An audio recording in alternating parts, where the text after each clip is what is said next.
Alhamdulillahi wa kafa. Wassalatu wassalamu ala rasulillahi mustafa wa ala alihi wa sahbihi wa man wafa. Amma ba'd. Fa ya ibadallah, usi nafsi wa iyyakum bi taqwallahi faqad faza al-muttaqun fala tamutunna illa wa antum muslimun. Faqala ta'ala ya ayyuhalladzina amanu taqullaha haqqa tuqatih wa la tamutunna illa wa antum muslimun.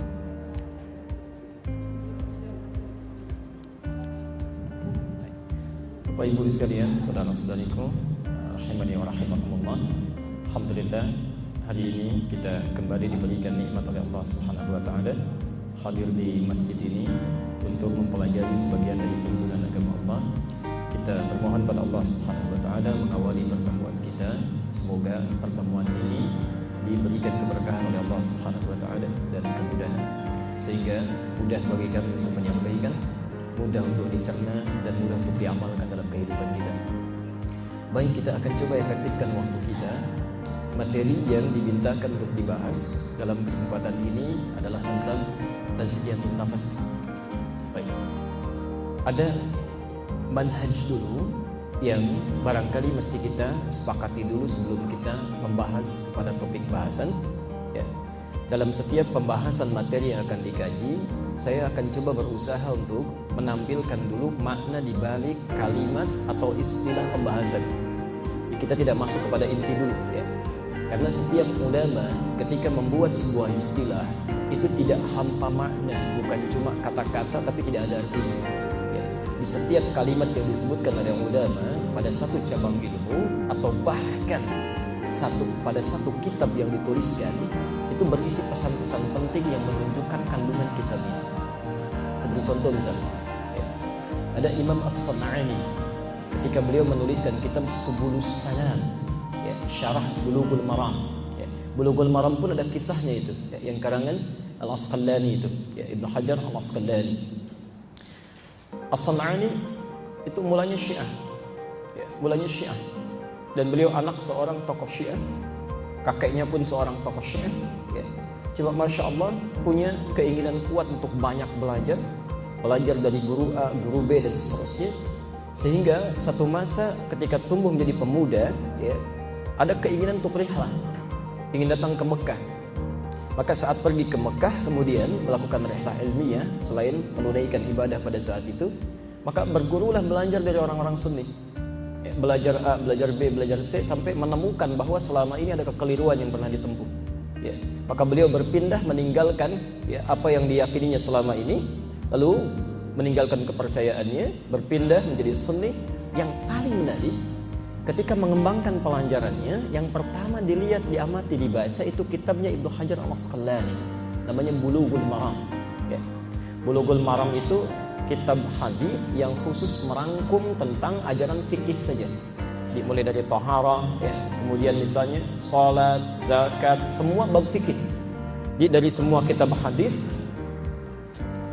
khususnya Sahih Al-Bukhari, ya, dia ada ulama besar bergelar Ibnu Hajar Al-Asqalani, Ibnu Hajar Al-Asqalani.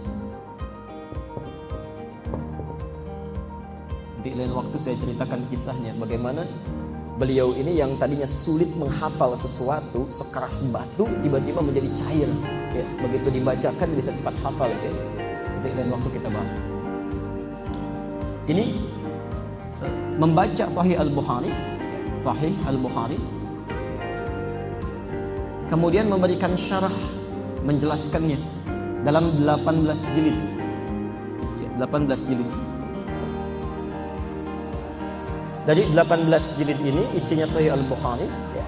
Kan isinya macam-macam, ada tentang iman, tentang fikih, ya, tentang bisnis, tentang jihad, macam-macam. Ya. Dikeluarkanlah oleh beliau dari sini, ya, hadis-hadis yang bermuatan fikih saja. Ya. Lalu diberi nama Bulughul Maram, Bulughul Maram.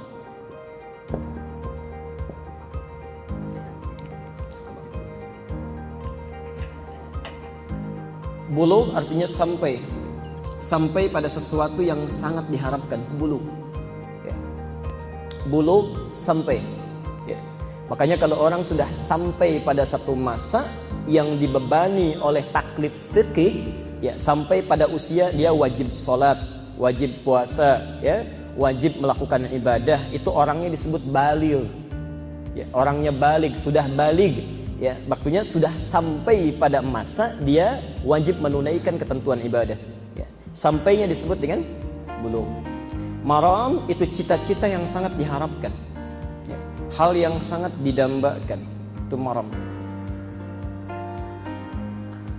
Setiap orang ingin sholatnya benar. Setiap orang mendambakan kalau wudhu itu bagus. Setiap orang mendambakan kalau haji itu bisa mabrur.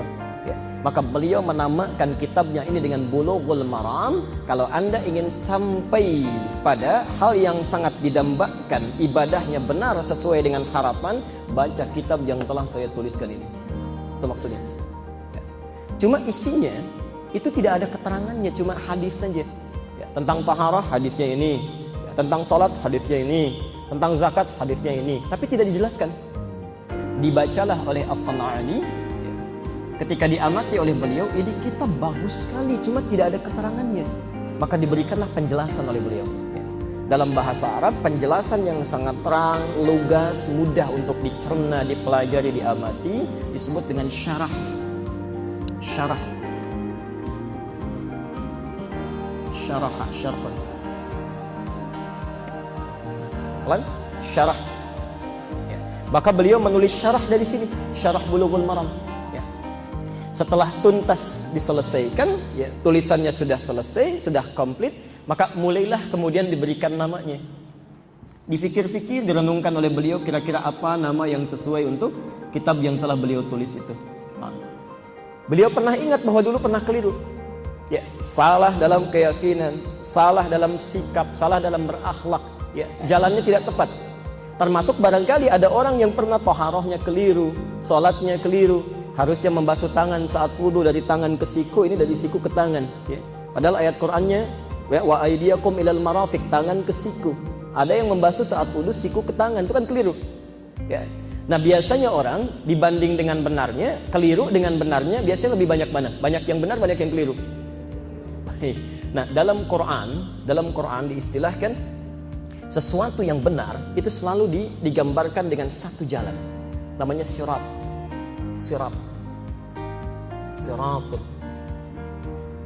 Sedangkan jalan yang banyak yang berpotensi menumbuhkan kekeliruan itu biasa disebut dengan subul. Ya. Maka direnungkan, difikirkan, ada ayat di Quran surah ke-6 Al-An'am ayat 153. Inna hadza siratim mustaqima. Ya. Sungguh inilah jalanku, kata Allah, jalan Allah yang lurus satu. Ya. Makanya dalam salat kita selalu minta ini nih. Ya.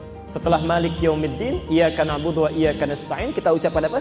Ihdina sirat. Ya. Kita minta pada Allah, ya Allah tolong tunjukkan cara mendekat kepadamu, tapi jangan berkelok-kelok, lurus, yang enak, yang mudah. Ya. Dan satu jalan jangan banyak-banyak supaya nggak bingung. Istirahat. Tapi diteruskan ayatnya, wala tattabi'us subula. Kalau Anda sudah mengetahui jalan yang benar, jangan belok-belok lagi supaya tidak menyimpang, supaya nggak bingung. Ya. Kalau sudah tahu cara belajar yang benar, ikuti itu. Ya. Kalau sudah tahu cara ibadah yang bagus, ya jangan mampir-mampir. Jalan-jalan yang berpotensi melahirkan kekeliruan itu disebut dengan subul. Ya. Baik. Kalau orang dari sini pernah tersesat misalnya, ingin kembali kepada sirat, ya, supaya selamat, supaya tentram, supaya nyaman, ya. Nah, kenyamanan, ketentraman yang didapatkan itu kalau kita mendapatkan sirat, itu disebut dengan salam namanya. Salam. Pelan-pelan. Kalau dekat dengan Allah, biasanya tenang atau gelisah? Baik, selamat atau sengsara? Selamat. Orang yang dekat dengan Allah, ya, pasti kehidupannya tenang, nyaman, tentram, dan pasti selamat. Pasti selamat. Ya. Karena itu ketika Anda mengucapkan ihdinas siratal mustaqim, itu meminta supaya didekatkan jalan kepada Allah, tapi tidak susah. Ya. Kalau orang sudah mendapatkan ini, ya, itu tandanya ada ketentraman dalam jiwanya, tenang, nyaman. Ya. Ada orang, terlambat menunaikan sholat fardu, itu perasaannya biasa saja. Tapi ada orang-orang yang tertinggal sholat sunnah pun itu gelisahnya luar biasa. Insya Allah. Ini ada salam dalam diri ini. Pelan-pelan. Maka beliau ketika memberikan syarah dari kitab ini berusaha sedapat mungkin meluruskan yang keliru tadi, ini subul, supaya kembali kepada sirat untuk mendapatkan salam dalam hidupnya. Maka diberikanlah judul kitabnya Subulus Salam. Nah, kaitan dengan pertemuan kita akan belajar tentang tazkiyatun nafas. Sebelum kita mulai materinya, kita akan coba dulu gali dari Al-Quranul Karim dan Sunnah Rasulullah SAW, dari mana kalimat ini bisa muncul dan apa pentingnya untuk kita pelajari sehingga bisa kita amalkan dalam kehidupan kita. Quran surah 15 ayat ke-28. Saya berikan pesan, insya Allah kajian kita itu akan lebih banyak berinteraksi dengan Al-Quran dan Sunnah. Jadi usahakan sedapat mungkin pegang mushaf ya, karena mungkin antum akan membolak-balik gitu ya. Quran surah ke-15 ayat 28. Sudah? Maaf saya sambil menghapus. Quran surah ke-22 ayat 5.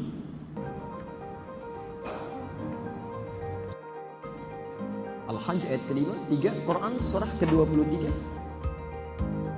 Nanti saya ulang. Al-Mu'minun ayat 12 sampai ayat 14. Saya ulang. 1 Quran surah ke-15 Al-Hajj ayat 28. Kedua, Quran surah ke-22 Al-Hajj ayat ke-5. 3, Quran surah ke-23 Al-Mu'minun ayat 12 sampai ayat 14. Sudah, catat dulu semuanya saja biar kita tidak mengulang nanti. Kemudian 4 selanjutnya Quran surah 17 Al-Isra ayat 85. Quran surah 17 Al-Isra ayat 85. Terakhir Quran surah 91 Asy-Syams ayat 7 sampai 10. Ayat 7 sampai 10. Baik, sekarang kita mulai bagian yang pertama. Mari kita lacak di dalam Quran sampai ketemu kalimat tazkiyatun nafs. Kita lihat dulu. Kita mulai dari proses penciptaan manusia. Proses penciptaan manusia. Bapak Ibu sekalian, informasi yang disampaikan oleh Al-Quran saat seorang manusia dicipta, ada 2 tahapan penting yang diinformasikan pada kita. Satu, ternyata setiap manusia yang dicipta itu adalah dimulai penciptaannya dengan menyempurnakan fisiknya dulu, raganya, secara fisikal. Dimulai dulu dibentuk fisiknya, berproses. Ya. Setelah itu baru kemudian ditiupkan rohnya, pelan-pelan. Fisiknya dulu dicipta, baru ditiupkan rohnya. Mari kita lihat uraiannya. Misal, kita bisa temukan di Quran surah 15 Al-Hijr ayat ke-28.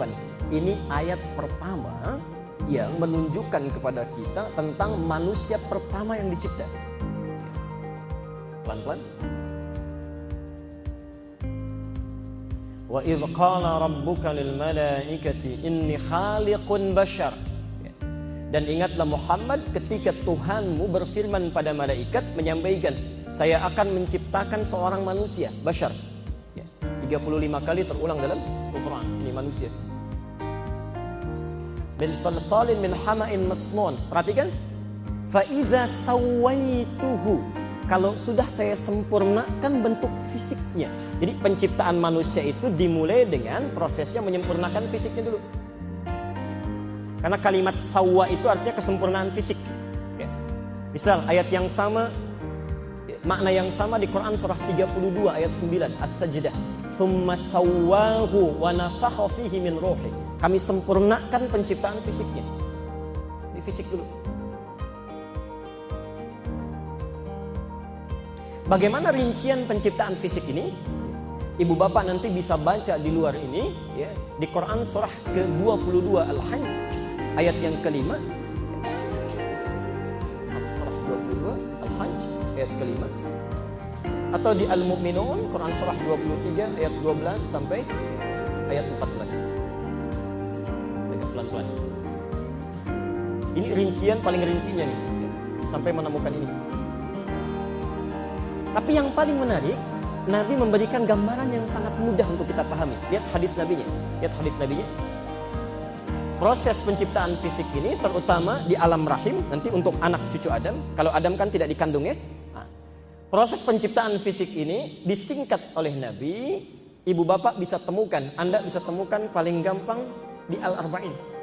Hadis Al-Arba'in, karya An-Nawawi. Nomor hadis yang keempat dari Abdullah bin Mas'ud. Abdullah bin Mas'ud. Saya agak pelan sebentar. Saya bacakan hadisnya ini. Lihat kata Nabi, ini proses penciptaan kita ini semuanya. Saya, Anda, kita semua. Baik. Mari kita lihat. Kata Nabi, inna ahadakum yujma'u fi batni ummih. Setiap kalian anak cucu Adam ya, saat diciptakan dihimpun di perut ibundanya. Arba'ina yauman nutfah, 40 hari pertama itu masih proses pertemuan antara sperma dengan ovum. Ya, masih berproses. Thumma yakunu mithla dzalika 'alaqah, 40 hari kedua berbentuk 'alaqah. Ya, zirat yang mulai menempel di dinding rahim. Nah, ini poinnya. Thumma yakunu mithla dzalika mudighah, 40 hari ketiga ya, usia 4 bulan. 40 hari ketiga usia 4 bulan berubah menjadi mudirah, mudrah ya, sudah mulai berbentuk. Nah, ini poinnya. Jadi kata Al-Quran, thumma sawwahu, disempurnakan bentuk fisiknya setelah sampai pada masa usia 4 bulan khususnya. Pelan-pelan. Seseorang dikandung dalam rahim ibundanya, berproses secara fisik dulu, rohnya belum masuk ya, belum ditiupkan rohnya.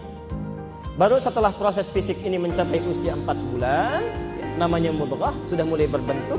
Maka perhatikan ayatnya, wa nafakha fihi min ruhi. Di As-Sajdah ayat yang ke-9. Di Quran surah 15 ayat ke-28-nya.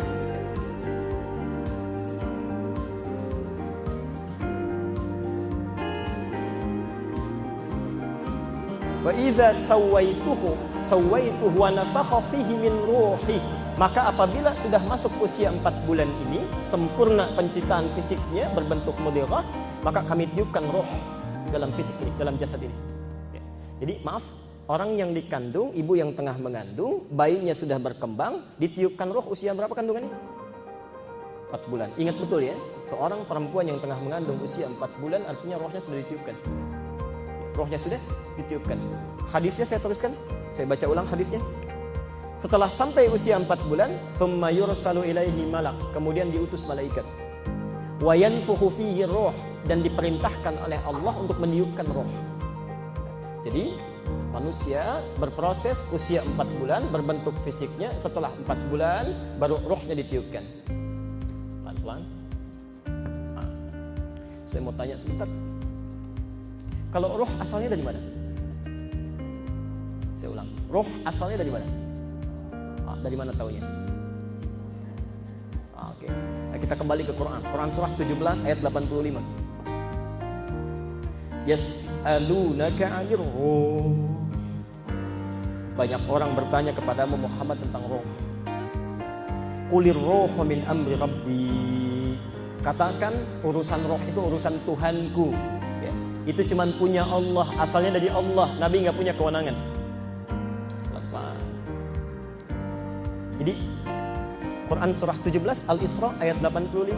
Jadi kata Al-Quran sendiri, roh itu urusannya Allah, yang mengatur Allah, yang menentukan Allah. Jadi asalnya dari mana? Allah. Pelan-pelan. Sekarang fokus ini. Ini intinya. Sekarang fokus ini intinya. Saya simpulkan sebentar. Seorang disebut manusia, proses penciptaannya dibentuk dulu fisiknya, berproses dalam kandungan ibundanya kurang lebih mencapai 4 bulan, ditiupkan roh. Roh berasal dari siapa?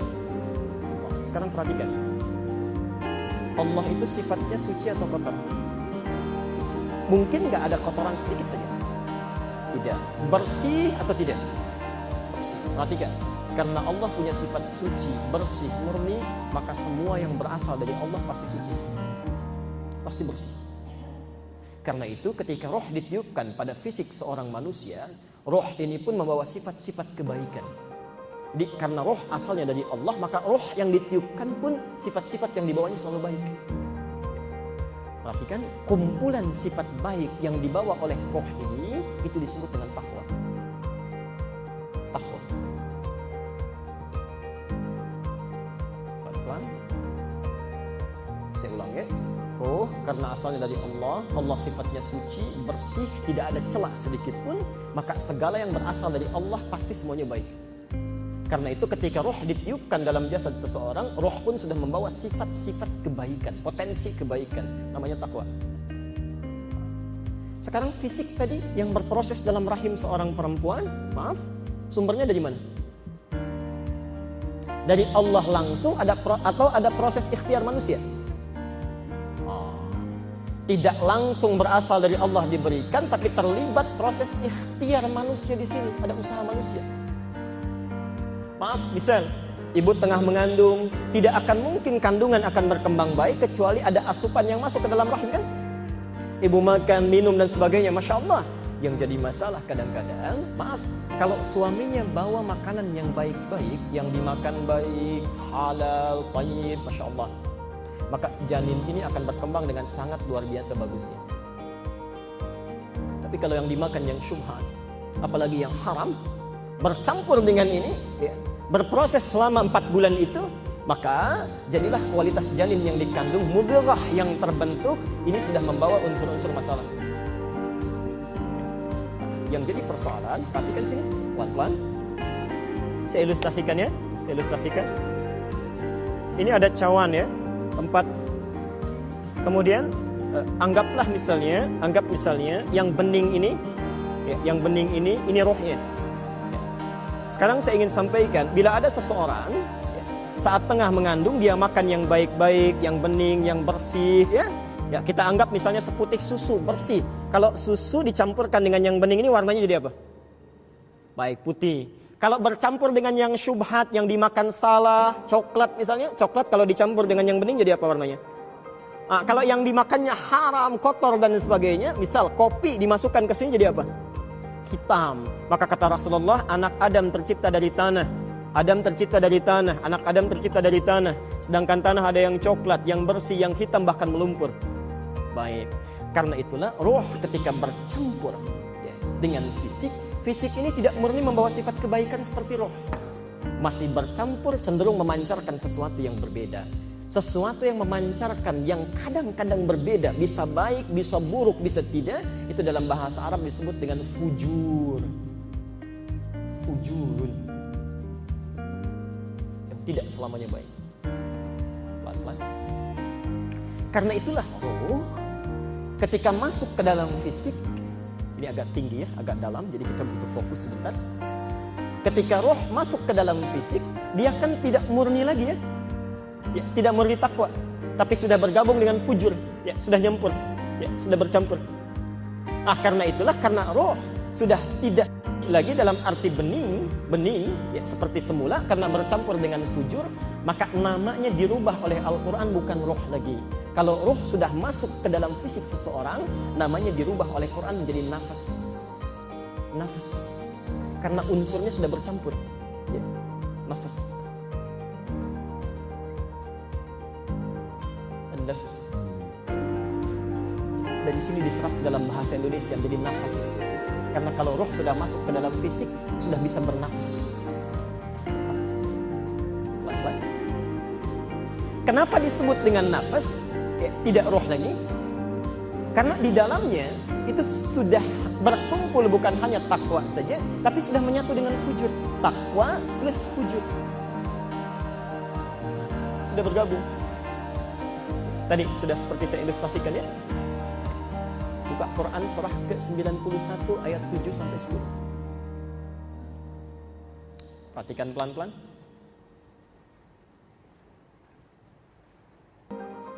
Saya persingkat dulu. Kalau roh sudah masuk ke dalam fisik, roh berubah namanya menjadi apa? Nafas, maka turun ayat wa nafsi wa ma sawwaha. Dan demi nafas yang sudah kami sempurnakan penciptaannya. Bagaimana disebut sempurna? Maksudnya kalau roh sudah masuk ke dalam fisik, sempurna menjadi nafas. Maka apa yang terdapat di dalamnya? Fa'alhamaha fujuraha wa taqwaha. Maka kalau roh sudah berubah menjadi nafas, kata Quran, di dalamnya sudah berkumpul sifat fujur dan sifat takwa. Hati-hati, fokus. Ingat, saya tidak akan mengulang ya. Jadi fokus betul ke sini. Di dalamnya berkumpul takwa, sifat baik. Fujur kadang mengarah cenderung pada yang tidak baik. Nama lainnya nafsu. Nama lainnya nafsu.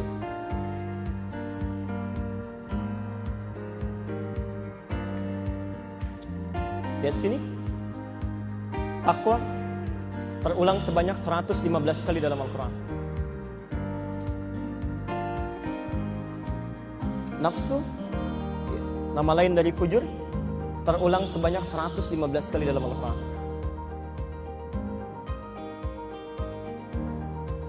Pelan-pelan. Sudah. Jadi ketika manusia terlahir, sudah membawa nafas dalam hidupnya, ibu bapak mesti tahu dalam jiwa kita ini selalu ada dua sifat yang saling bertentangan, memberikan pengaruh. Yang satu yang dibawa oleh roh, ini yang sering ngajak pada kebaikan, takwa ini. Karena itu jangan heran kalau kita sedang dalam beraktivitas, kadang-kadang suka didorong berbuat baik. Contoh, kita dengar azan sedang beraktivitas, Allahu Akbar, Allahu Akbar, kan suka ada getaran dalam hati ya? Cepat, sudah azan, siap-siap. Pernah nggak ada seperti itu suasananya? Itu takwa. Ya. Tapi saat yang bersamaan ketika usai azan, misal azan selesai, la ilaha illallah, tiba-tiba sisi yang lain mengatakan, tenang aja, baru azan, belum qomat. Ya, waktu iqamahnya masih lama kok, 15 menit bisa. Itu fujur. Ya, fujur. Bawaan nafsu. Pelan-pelan. Saya teruskan dulu supaya agak lebih cepat. Takwa ini supaya berkembang kuat, muncul menjadi suara yang sangat dominan, itu diajak oleh malaikat, didorong oleh malaikat. Ya, ayo, ajak, tingkatkan. Malaikat di Quran terulang sebanyak 88 kali. Sebaliknya, fujur supaya juga bisa lebih dominan, ya, Masya Allah, ya. Ini pun didorong oleh makhluk yang lain, ya, supaya muncul menutup sifat takwanya. Ayo, kamu yang dominan. Yang mendorong namanya setan. Setan terulang sebanyak 88 kali dalam Al-Quran.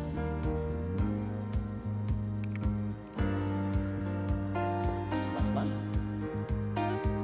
Awas hati-hati. Sudah? Sekarang mari kita teruskan sebentar. Kalau kira-kira di satu tempat ada dua hal yang berbeda, satu mengajak pada kebaikan, satu pada keburukan. Kira-kira tempat itu akan seterusnya tenang atau tidak tenang? Awas hati-hati ya, selalu bergolak ya.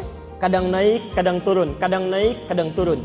Nah, kalau yang baiknya ini dominan, misal yang buruk, yang nafsu ditekan, yang fujur ini ditekan, yang ini naik. Maka kata Quran, qad aflaha man zakkaha. Kita tulis.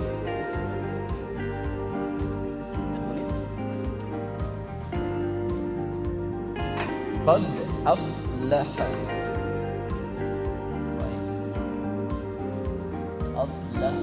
man zakkaha.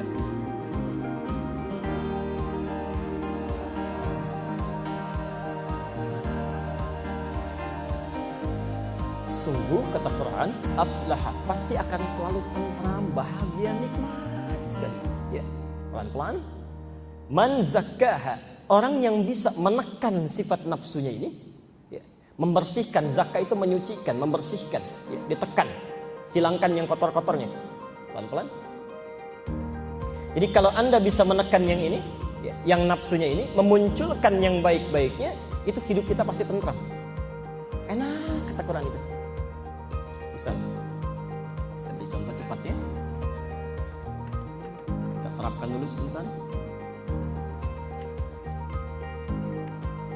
Di dalam nafas seseorang, kata Quran, ada sifat baik, kita tulis misalnya. Sifat baik, tenang. Dalam saat yang bersamaan, tenang pun punya lawan di nafsu. Ya, selalu punya lawannya. Misal, gelisah. Baik punya lawan buruk. Takwa, sabar, punya lawan marah. Takwa, jujur. Nafsu punya dusta. Lihat sini pelan-pelan. Jadi setiap kali ada sifat baik yang dibawa oleh roh, sifat takwa, itu yakini betul pasti ada lawannya di nafsu. Di setiap bapak ibu menemukan sifat baik, itu secara bersamaan dalam diri kita pun ada lawannya yang jelek. Misal, ada sifat jujur, pasti ada dusta. Ada rendah hati, pasti ada sombong. Ada yang sabar, pasti ada amarah. Di setiap memiliki sifat kebaikan selalu ada lawannya di nafsu. Pelan-pelan. Kata Al-Quran, kalau Anda sudah bisa menekan yang ini, menekan ini supaya tidak muncul, dimunculkan yang baik-baiknya saja, maka hidupnya pasti akan tenang, nyaman, bahagia. Sebaliknya, seseorang yang didominasi oleh sifat buruknya, ini, kalau ininya muncul, kemudian ininya tertekan ke bawah, yang ini naik ke atas nafsunya. Sifat-sifat jeleknya yang dominan naik. Allah, perhatikan kalimat Qur'annya. Wa qad khaba man dassaha. Khaba. Sungguh rugi orang yang menekan sifat jeleknya, dikotori. Dassa itu mengotori. Dikotori, ditutup sifat baiknya, naik sifat-sifat buruknya. Di situ diartikan apa? Khaba. Khaba diartikan apa? Rugi. Rugi dalam bahasa Arab ada dua. Satu namanya khasirah. Ibu bisnis modal 10 juta. Modal 10 juta. Kemudian dapat keuntungan 10 juta lagi, 20 juta ya. Untung tidak? Untung. Kemudian besoknya lagi turun misalnya jadi 15 juta. Untung atau rugi? Masih untung 5 juta ya. Baik, besoknya lagi misal mohon maaf tiba-tiba tidak kembali sama sekali, malah utang misalnya 5 juta. Untung rugi? Rugi. Itu bahasa Arabnya khasirah. Khasirah, kha, sin dan ra. Khasirah. Rugi. Sudah kena rugi, dituduh oleh orang lain. Ini nih yang memalsukan barang kita kemarin misalnya. Sudah rugi, menjadi tertuduh. Itu khoba namanya. Sudah jatuh, tertimpa motor lah, jangan terlalu tangga ya. Tiap hari kan tangga terus. Mungkin lagi jalan motor jatuh ketimpa. Ini khaba namanya. Khaba. Pelan-pelan. Jadi kata Quran, orang-orang yang dominasi sifat jeleknya ini kalau muncul dalam kehidupannya, ini tidak pernah muncul atau terhimpit, maka hidupnya akan selalu khaba, nestapa dia. Bukan cuma rugi, tapi nggak enak hidupnya. Contoh.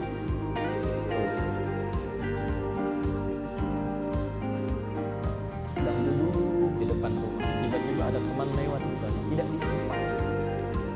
Orang yang sifat takwanya tidak dominan, nafsunya yang muncul, itu cepat gelisahnya. Orang lewat saja nggak nyapa, sudah marah.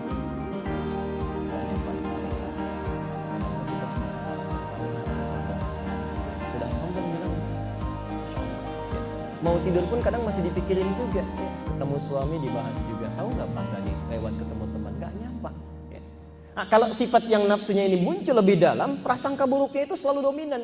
Kalau sifat takwanya naik, kesimpulannya cepat. Oh, tidak nyapa, barangkali sedang buru-buru. Barangkali sedang sakit gigi. Banyak sekali alasannya, gampang, sederhana. Antum mau berangkat taklim, tiba-tiba lihat mendung misalnya. Yang terpikir apa? Mendung, pasti hujan. Kalau hujan, airnya naik. Kalau naik, pasti banjir. Kalau banjir, paling ustaznya nggak datang, nggak usah taklim. Padahal belum tentu hujan gitu. Belum tentu hujan.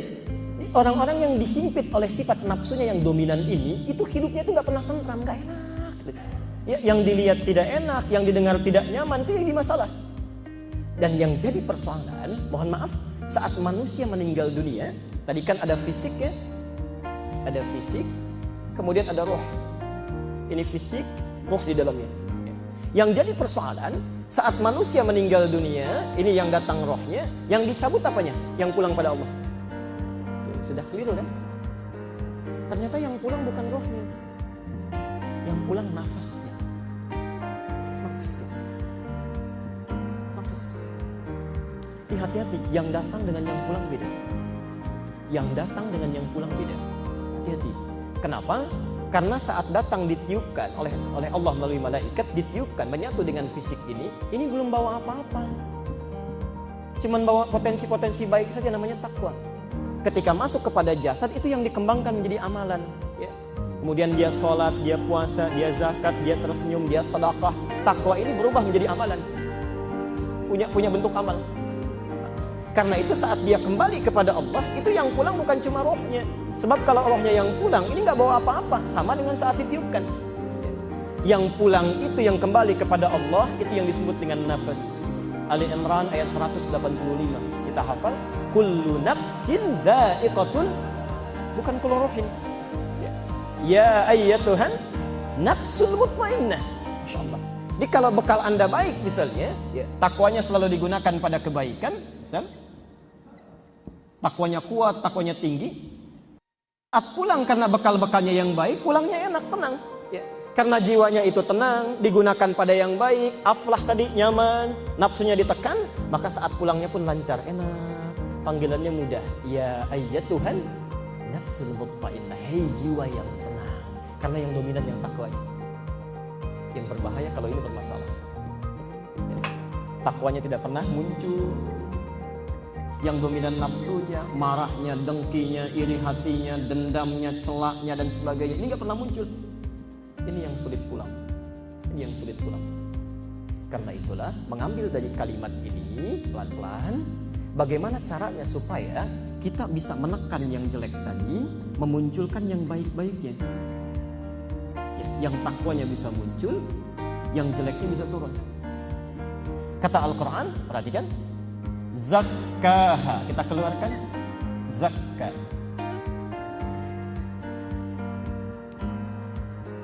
Sucikan.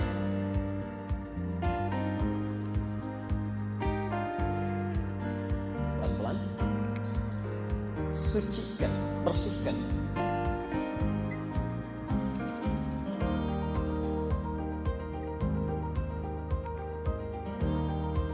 Lihat sini. Kalau ini ada kotoran di baju, ingin saya bersihkan, kotoran fisik yang ada di luar, itu disebut dengan nadhafah, kebersihan. An-nadhafah. Satu sebentar ini agak dalam ya. Pernah dengar an-nadhafatu minal iman? Ya, ungkapan itu kebersihan sebagian dari iman. Jadi an-nadhafah itu kebersihan fisik, baju kotor dibersihkan. Celana kotor dibersihkan, itu nadhafah. Orangnya disebut dengan nadhif. Nadhif.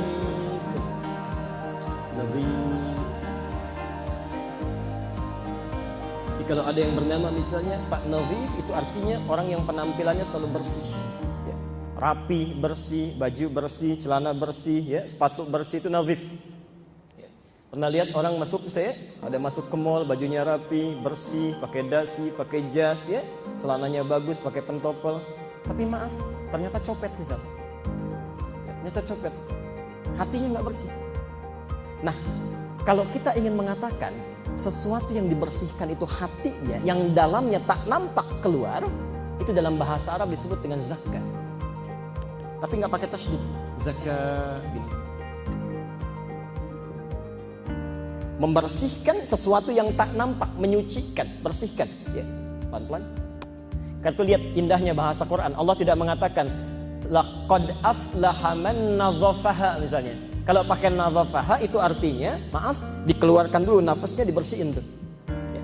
Tapi kalau menggunakan zakah itu artinya dia bukan hal fisik yang ada di luar, di dalam yang harus dibersihkan. Ya. Kalimatnya berubah menjadi zakat. Kalau Anda ingin serius membersihkannya, ya, dibersihkan dengan serius semaksimal mungkin, ya, maka tambah tasydid pada kalimat keduanya, zakat. Kalau Anda ingin bahagia, muncul sifat baiknya, ditekan sifat jeleknya, seakan-akan Quran mengatakan, seriuslah. Ya. Usahalah dengan sungguh-sungguh untuk membersihkan sifat-sifat jelek yang ada dalam jiwa, sehingga muncul sifat-sifat baiknya, yang takwanya. Lalu kalau Anda ingin mulai berusaha untuk mewujudkan itu, kata Quran, cepat serius, tekan yang nafsu, tingkatkan yang takwa. Lalu Anda ingin respon, baik, saya kerjakan sekarang, saya serius, saya sungguh-sungguh. Nah, keseriusan yang diiringi dengan pekerjaan seketika, itu rumusnya tambah tak di depan. Tak. Pelan-pelan. Maka ada ayat di Quran, qad aflaha man tazakka wa dzakara asma rabbih fasalla. Nah, sifat tazakka itu artinya bergegas. Nanti kita di pelajaran selanjutnya kita akan pelajari amalan-amalan apa yang bisa membersihkan jiwa. Amalan pertama diantaranya sholat. Sholat. Jadi kalau Anda hatinya ingin bersih, ditekan nafsunya, jadi bergegas kerjakan amalan, itu maksudnya poinnya. Ya. Pelan-pelan. Kalau Anda kemudian cepat gegas, ya, dapatkan itu, kerjakan itu, sehingga memunculkan sifat-sifat takwanya yang baik mulai muncul, ya, maka alifnya dibuang. Kalau sifat baiknya sudah muncul, alifnya dibuang, ya. Diganti dengan ya plus tak di ujungnya. Ya. Kalau sudah ditambah ya dengan tak, tasdidnya hilang. Pelan-pelan, pelan-pelan. Bergegaslah untuk bersungguh-sungguh membersihkan yang kotor sehingga muncul yang baik, sehingga sifat-sifat kebaikan cepat terkumpul. Sifat-sifat kebaikan, ya dengan ta. Ya. Kalau satu kalimat sudah ada ya dengan ta, biasanya, umumnya, huruf kedua dimatikan diganti dengan sukun. Tez. Ya. Ini diikuti aja ya. Diikuti aja dulu. Tez. Ya. Biasanya kalau ada huruf sebelumnya dibacanya apa? A, I atau U. Tadi kita belajar di Rawamangun, kalau ada huruf sebelum ya, umumnya dibaca I kalimatnya. Ya. Kalau ada huruf sebelum alif misalnya, ini ba, ini alif, sebelumnya ada huruf ba. Dibaca apa? Ba. Huruf sebelum alif selalu dibaca A panjang. Ada huruf ta, ada alif, dibaca apa? Ta. Tapi kalau diganti, misal ada huruf fa sebelumnya, ya, setelahnya ya misalnya, ya, dibaca apa? Maka ada huruf sebelumnya, umumnya dibaca fi. Taz. Kemudian kaf ada ya, sebelumnya dibaca i. Tazki. Lihat rumus dalam bahasa Arab. Kalau Anda menemukan tak marbutah di ujung, ya, tak marbutah di ujung, maka huruf sebelum tak marbutah harus berharakat ya. Harus berharakat ya. Karena tak marbutah menunjukkan sifat-sifat terkumpul, ya, dimasukkan di dalam kalimat ini di akhirnya, maka konsekuensinya yang tadinya dibaca tazki, ya-nya bunyi, harakatnya fathah. Tazkiyah. Tadi yang dibersihkan itu sifat apanya? Nafsu yang kotor. Yang ingin muncul yang mananya? Yang takwa. Nafsu dan takwa adanya di mana? Saya ulangi, nafsu dan takwa, fujur dan takwa adanya di mana tadi? Lihat Qurannya. Di nafas. Ini. Maka kata Quran, segeralah bersihkan, ya. Seriuslah, cepat respon, bersihkan yang kotor-kotor sehingga terhimpun sifat yang baik. Ketika kita bertanya, ya Allah, kemana kami mesti bersihkan? Nafas. Maka disinilah muncul istilah tazkiyatun nafas.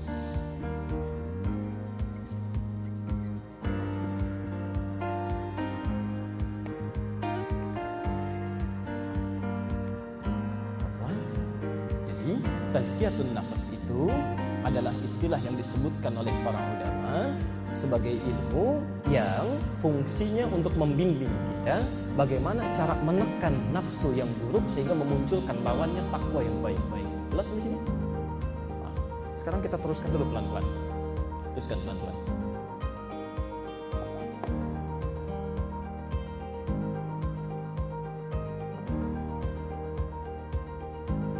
lihat ke sini dulu. Atau ke sini dulu. Roh, dimensinya, ya, karena datang dari Allah, dimensi Rabbani dari kata Rabb, ya, membawa sifat takwa, masuk kepada jasad. Jasad ada ikhtiar manusia, manusia tinggalnya di bumi, makanya dimensi arodi, disebut dimensi arodi. Membawa fujur. Setelah terkumpul takwa dengan fujur, maka roh berubah menjadi nafas. Saya mau tanya, tadi sudah kita sampaikan, kalau baik berkumpul dengan buruk selalu nyambung atau tidak? Selalu berlawanan. Ya. Jadi perhatikan rumus Qur'annya. Baik hanya akan ketemu dengan yang baik. Yang jelek hanya akan nyambung dengan yang jelek. Jadi, baik dengan buruk itu tidak akan ketemu. Antum datang dari sini, ada yang pakai koko, masya Allah, yang pakai jubah, ya. Ibu datang berangkat ke sini, walaupun tidak kenal, tapi Anda berpapasan di jalan, ya. Karena chemistry-nya nyambung, orang baik ketemu orang baik, itu minimal akan saling sapa. Assalamualaikum, minimal tanda. Ya. Saya lewat pakai koko, antum pakai jubah, itu bisa sapaan walaupun nggak saling kenal. Assalamualaikum, assalamualaikum warahmatullahi wabarakatuh. Jalan. Tapi maaf, misal ada orang baik pakai baju koko, pakai peci lewat, ya. Berpapasan dengan seorang misalnya pakai kaos, ya, kaosnya juga tipis, misalnya bertato, ya, mabuk sambil jalan, bisa nggak sapaan? Assalamualaikum, kemana Pak? Pasti lewat aja gitu ya, lewat, saling bertentangan. Ya. Orang mabuk ketemu orang mabuk mungkin nyambung. Ya, Masya Allah, di sini yang jadi persoalan.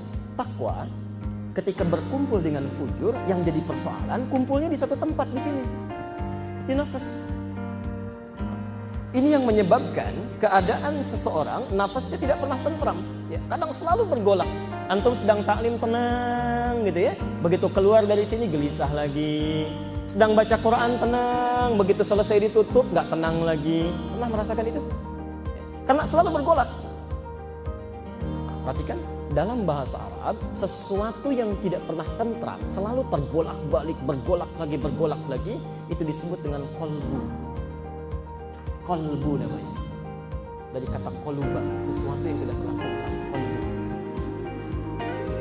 Jamaknya qulubun, qulub.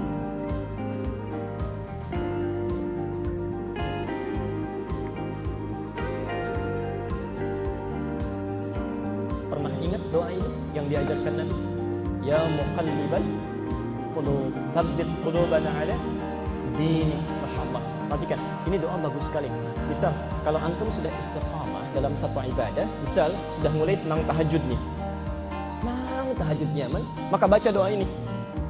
Ya muqallibal qulub, ya Allah yang menguasai keadaan kolbu kami, yang kadang-kadang masih naik, masih turun, masih senang, masih tidak. Mohonkan pada Allah, mohon jaga istiqamah keadaan kami ini supaya tetap konsisten dalam ibadah ini. Ya. Karena belum tentu bisa terus, Pak. Mungkin antum tiba-tiba sedang akan tahajud, datang SMS berita mengatakan, pertandingan bolanya akan mulai nih sekarang. Ya. Yang tadinya nggak ingat bisa ingat. Ya. Ibu sudah mau berangkat nih, sudah mau ke sini. Ya. Di jalan Masya Allah sudah siap-siap, mau belok ke Nurul Bahri, tiba-tiba BBM-nya bunyi. Ya.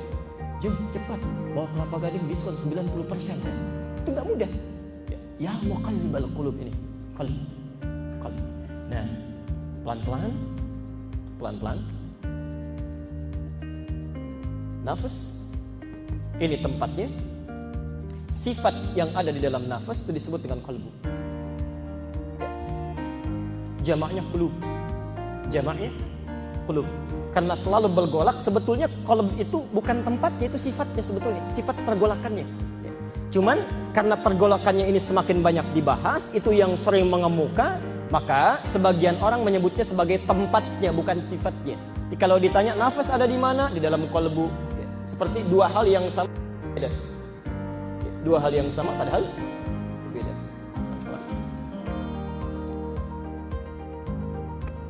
Dari sini Nabi pernah menyampaikan, ya, kalau keadaan qalbu kita bisa didominasi oleh sifat-sifat yang baiknya, maka sifat baik ini yang cenderung akan mengarahkan kita pada kebaikan dalam hidup. Sebaliknya kalau dalam qalbu ini misalnya, mohon maaf, pergolakannya lebih didominasi oleh sifat nafsunya, yang jeleknya yang muncul, ini yang berbahaya. Ini yang akan mendorong aktivitas kita cenderung pada keburukan. Saya tutup dulu sebentar, nanti kalau ada yang bertanya saya silakan. Saya tutup dulu. Pelan-pelan, nafas adanya di mana? Pelan-pelan. Sifat baiknya disebut apa? Takwa, baik. Yang buruknya disebut apa? Baik. Sekarang perhatikan ya. Semua sifat kita itu, baik yang baik atau buruk, kumpulnya di sini. Ya, nyambungnya ke sini. Nah, sekarang lihat bagian yang terakhir mau saya tunjukkan. Di fujur, di takwa, baik. Disimpan dulu, akal nanti terakhir ya. Akal nanti terakhir. Saya ingin praktekkan sebentar dari ujung mata sampai ujung kaki. Perhatikan sini. Misal ini mata, fungsinya untuk apa? Untuk melihat. Baik, pelan-pelan. Tahu dari mana? Quran surah ke-17 ayat 36. Saya ambil contoh satu dulu ya. Basar. Pelan-pelan. Inna sam'a wal basar. Sungguh pendengaran dan penglihatan itu. Fungsi mata untuk melihat. Pelan-pelan. Perhatikan sini. Kalau ada kalimat basar, itu artinya penglihatan fisik. Ini spidol, ini mikrofon, ini papan tulis, ini basar namanya. Itu basar. Tapi dalam hati kita ada satu penglihatan kebaikan. Disebut dengan mata hati, mata qalbun. Ini yang dimiliki sifat takwa. Namanya basirah. Basirah. Basirah.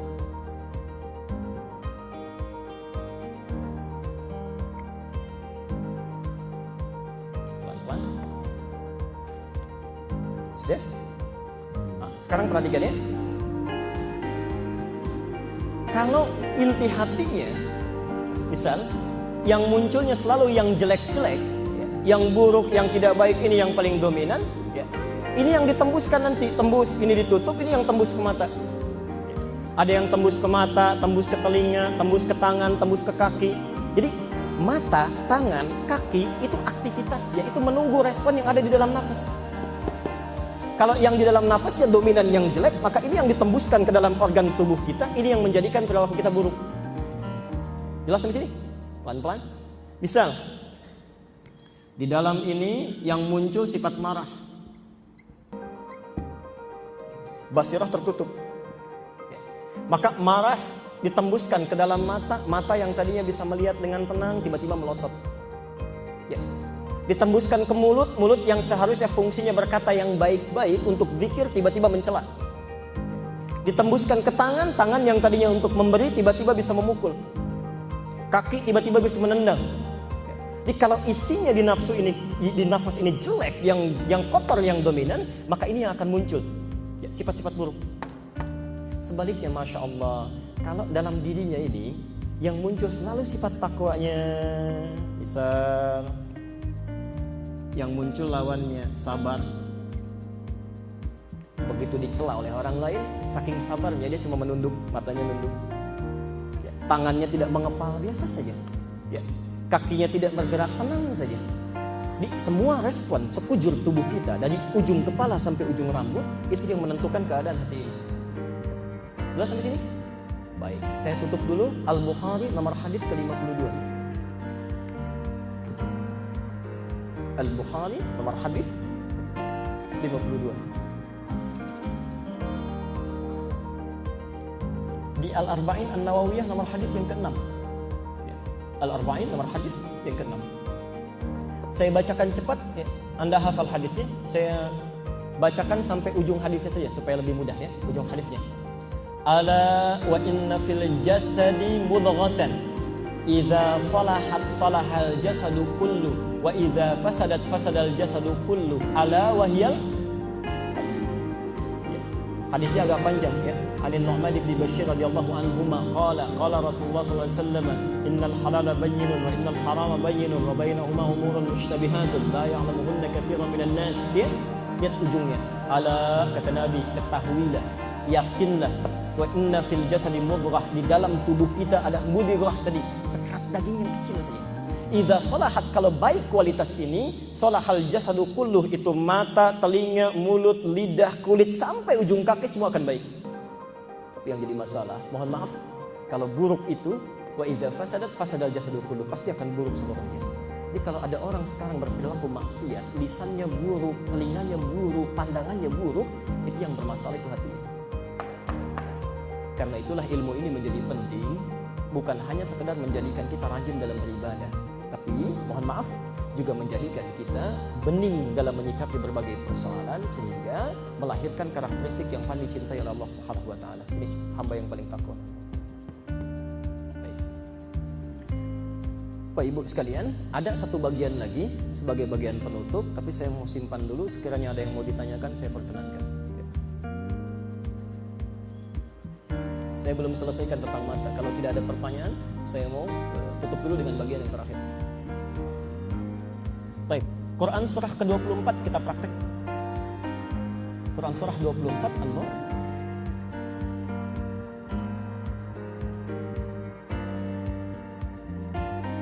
Ayat 30 dan 31.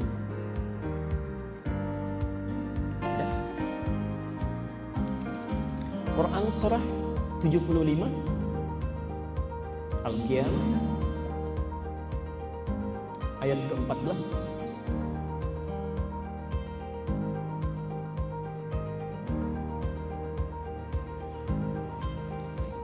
Sudah? Sekarang perhatikan sini ya. Pelan-pelan sebentar. Roh tadi sudah kita bahas ya. Jasad sudah, nafas sudah, qalbu sudah. Ini bagian penutup yang terakhir. Akal. Akal ini yang membedakan manusia dengan hewan.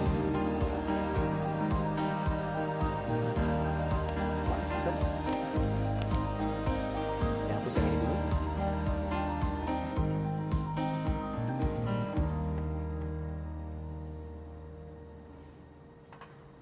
Baik. Perhatikan sini. Ada orang sering keliru memahami akal. Akal dipahami dengan otak. Akal itu bukan otak. Akal bukan otak. Ya. Karena hewan pun punya otak, tapi hewan tidak punya akal. Ya. Udang itu punya otak, tapi orang tidak mau disebut otak udang, ya kan? Nah, kambing punya otak, sapi punya otak. Ya. Tapi sapi tidak punya akal, kambing tidak punya akal. Ya.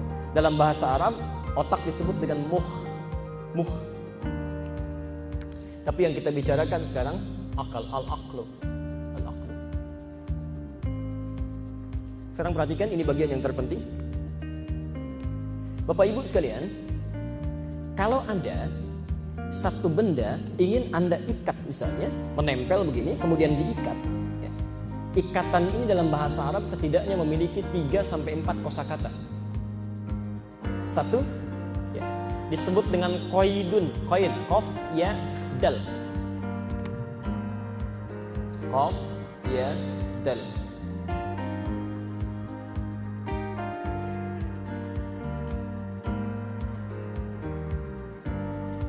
Ini ada spidol dan diikat dengan karet, ya.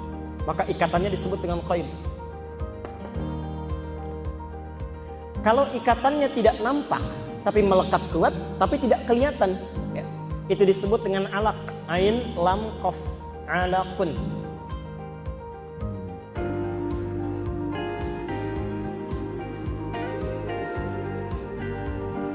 Karena itu ketika janin berbentuk zigot kemudian mengikatkan diri ke dalam rahim, dia nempel dengan kuat, maka itu dirubah kalimatnya oleh Quran menjadi alaq. Iqra bismi rabbikal ladzi khalaq, khalaqal insana min alaq.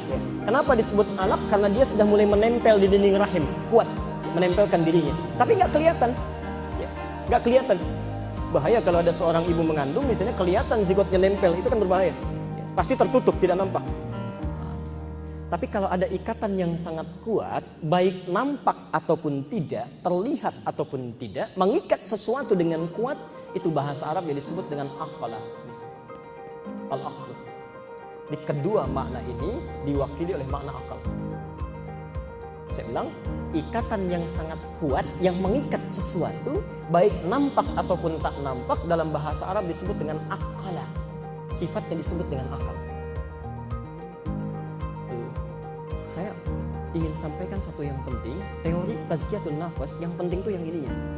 Kesananya cuma akan contoh penyakit dan membersihkannya. Tapi teori yang paling penting ini ya. Kalau Bapak Ibu berhasil memahami ini dengan baik, yang lainnya akan lebih mudah. Sekarang perhatikan contoh mudahnya.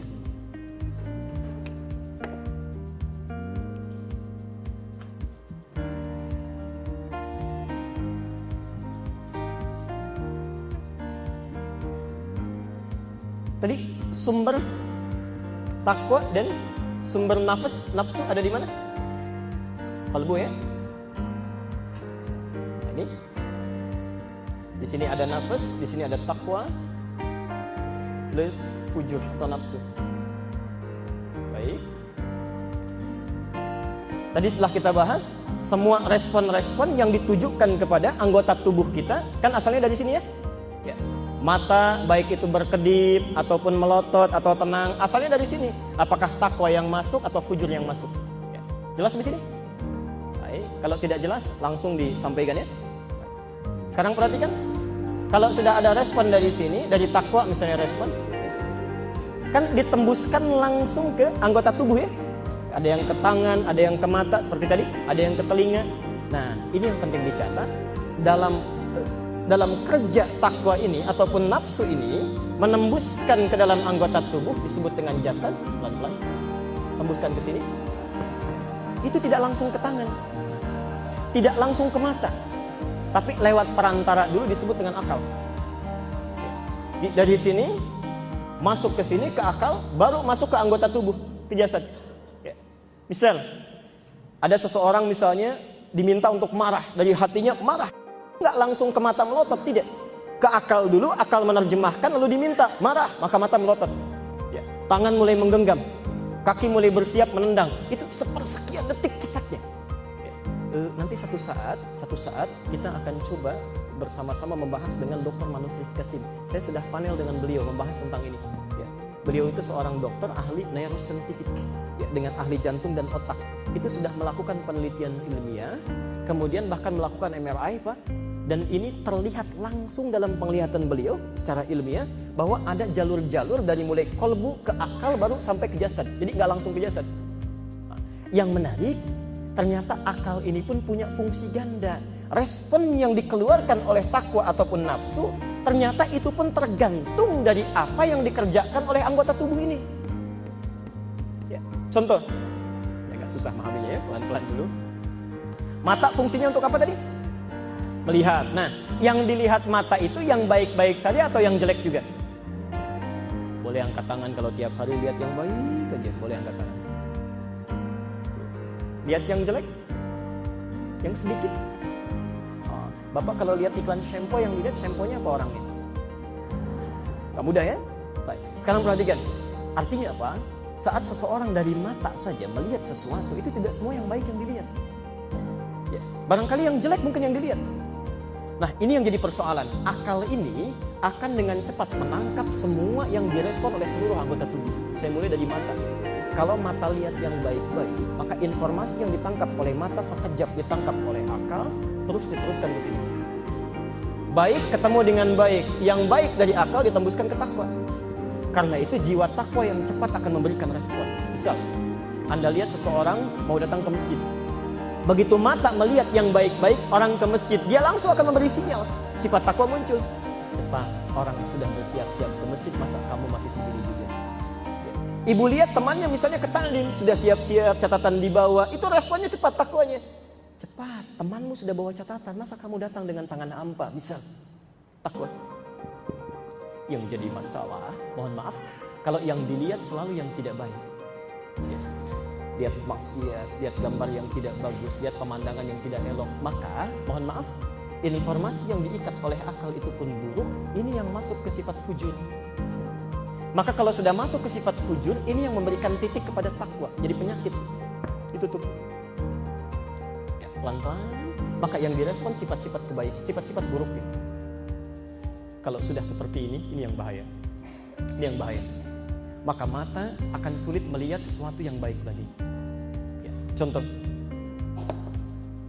lihat orang taklim sudah nggak suka, lihat orang ke masjid sudah tidak ada getaran. Tapi Masya Allah, kalau melihat yang maksiat, lihat acara yang tidak tepat, lihat sesuatu yang tidak menyenangkan dalam konsep agama, itu cepatnya luar biasa, cepat sekali. Ya, cepat sekali. Nah, karena itulah nanti dalam ilmu tazkiyatun nafas, ini pengantar pada bahasan selanjutnya. Sebelum kita mengeluarkan penyakit hati, jadi masalah. Ini lihat yang buruk, jelek, ditangkap oleh akal. Masuknya kemana tadi? Ke fujur. Ya. Bawa sifat baik atau jelek? Jelek. Penyakit atau obat? Penyakit. Perhatikan, penyakit dalam bahasa Arab disebut dengan marad. Maradun, penyakit.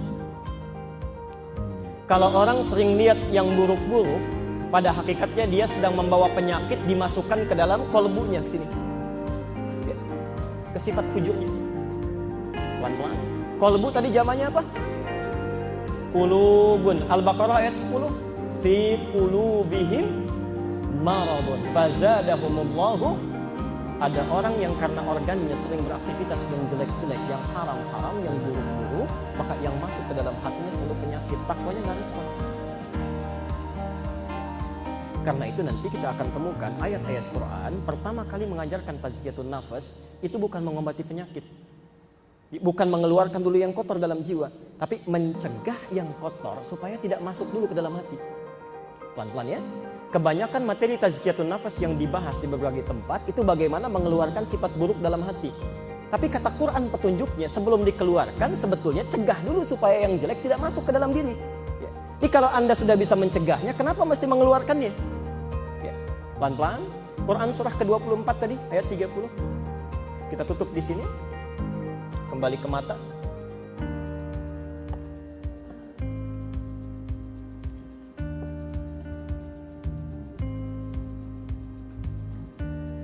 Qul lil mu'minina an yaghuddu min absarihim. Ada ayatnya? Baik. Katakan Muhammad pada pria-pria yang beriman. Kita mulai dari ujung mata dulu ya. Ayat pertama.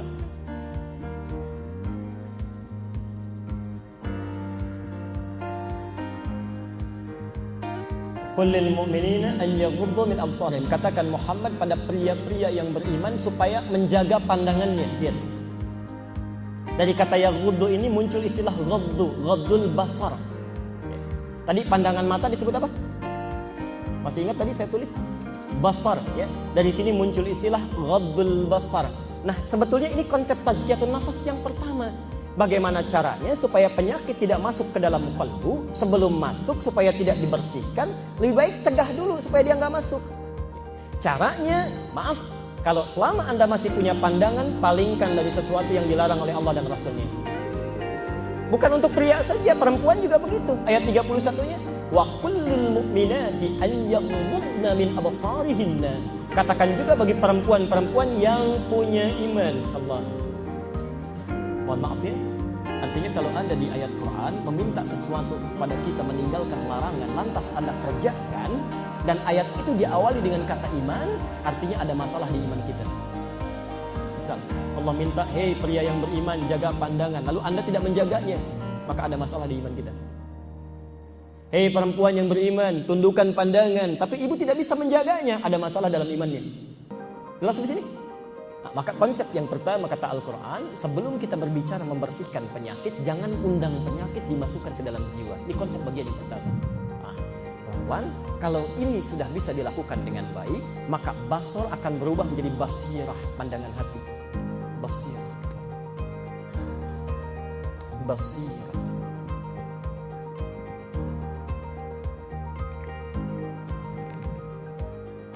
Sebagai contoh ya. Ini spidol. Pelan-pelan, spidol. Pandangan fisik namanya basar. Kalau basirah fungsinya memberikan nilai, memberikan makna pada apa yang dipandang. Ini spidol, kata basirah, ini spidol punya DKM, bukan punya Anda. Ini handphone punya kamu, itu handphone punya orang lain, itu basirah. Ini sendal punya kamu, itu sendal orang lain, itu basirah. Di orang-orang yang selalu baik pandangannya, maka basirahnya akan sangat tajam dalam kebaikan. Maaf, sebaliknya, Orang-orang yang selalu melihat maksiat, hal yang tidak diperkenankan, hal yang dilanggar, maka kata Nabi akan muncul titik-titik dalam nilai kebaikan. Ini basirahnya tutup. Ya. Jadi ada yang bermasalah di mata fisiknya, saya bermasalah silindris, saya pakai kacamata, ya, bisa. Tapi yang jadi persoalan, ada orang yang rabun mata hatinya, basirah. Ada yang sakit mata fisiknya, basar bahkan sampai buta, misalnya basar. Tapi hatinya tajam sekali. Matanya memang buta, nggak bisa lihat. Tapi begitu mendengar suara adzan, masya Allah, nggak lihat pun masih dicari masjid begini. Tapi ada orang ditampakkan oleh Allah dalam pandangannya, kelihatan masjidnya, kelihatan orang-orang sholat masih belum tergerak dalam diri.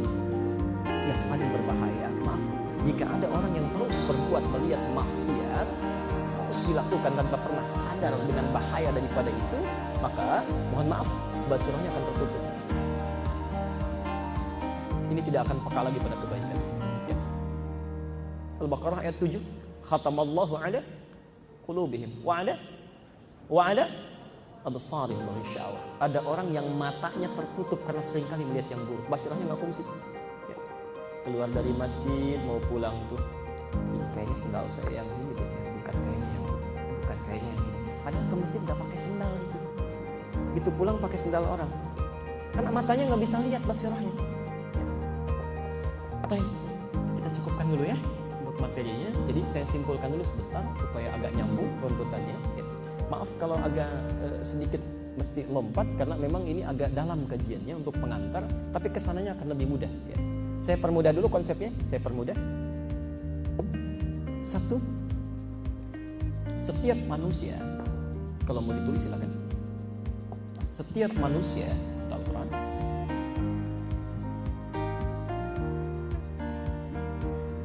memiliki dua sumber kehidupan yang penting, memiliki dua sumber kehidupan yang penting,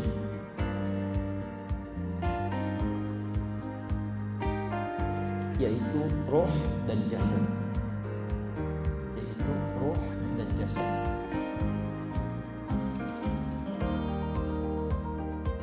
Pasti ya, seorang disebut manusia ada rohnya, ada jasadnya. Kalau cuma jasadnya nggak ada rohnya, berarti itu mayit. Ya.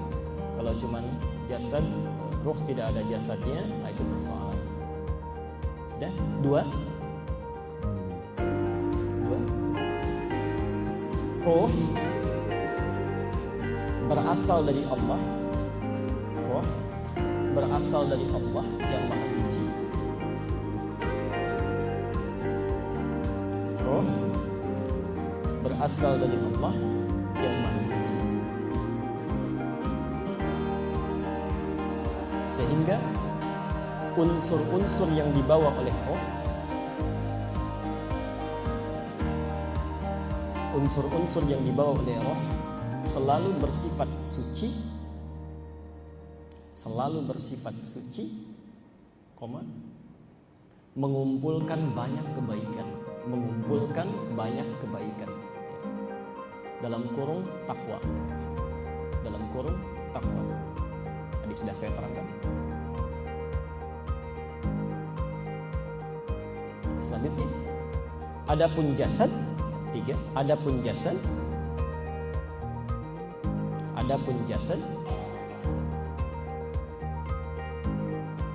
memiliki peran ikhtiar manusia, memiliki peran ikhtiar manusia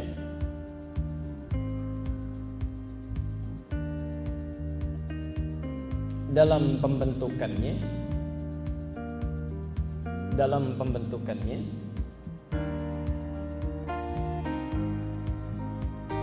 sehingga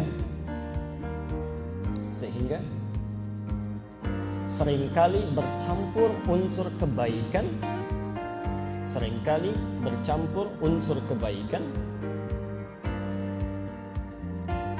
dan keburukan di dalam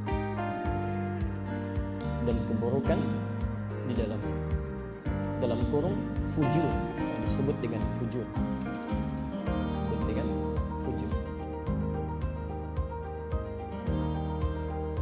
Selanjutnya nomor 4. Roh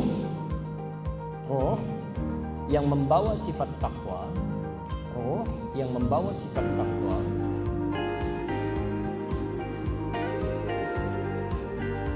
bila telah menyatu dengan fujur, bila telah menyatu dengan jasad, roh yang membawa sifat takwa bila telah menyatu dengan jasad yang memiliki sifat fujur, yang memiliki sifat fujur,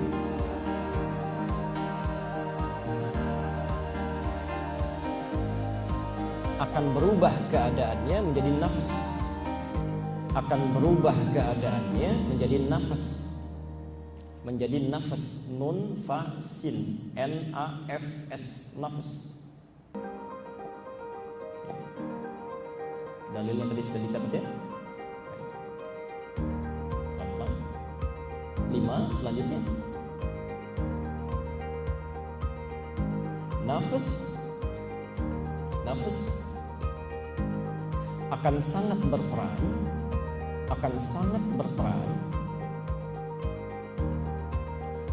dalam menentukan sifat dan sikap seseorang, baik ataupun buruk. Orang bisa baik karena nafasnya, juga bisa buruk karena keadaan nafasnya. Titik, baik atau buruk, titik. Teruskan dulu. Seorang akan bersikap baik bila takwanya dominan. Seorang akan bersikap baik bila takwanya yang berada di dalam nafas dominan. Bila takwanya yang berada di dalam nafas dominan, namun bisa berperilaku buruk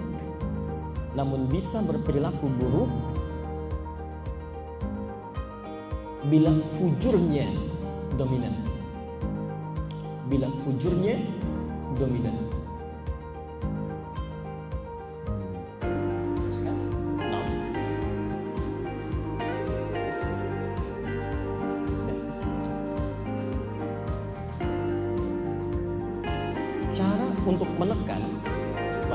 Cara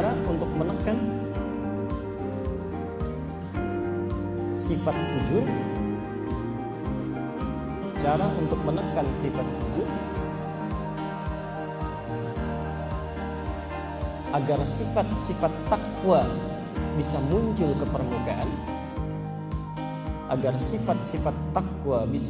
ke permukaan,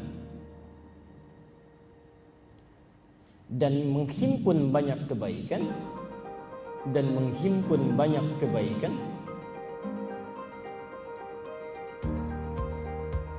disebut dengan tazkiyah.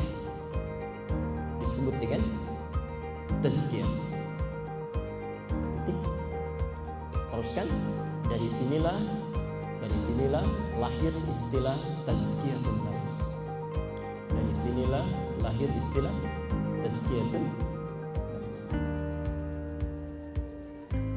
Terakhir, nomor berapa? 7, terakhir.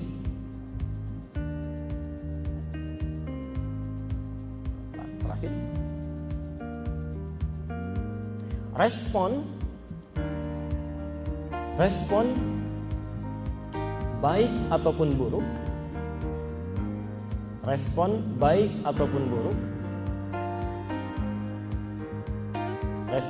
baik ataupun buruk, yang diwujudkan dalam bentuk perilaku,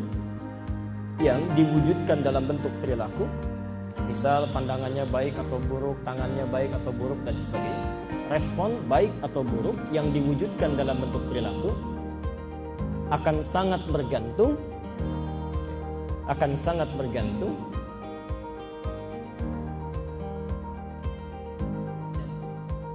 pada berbagai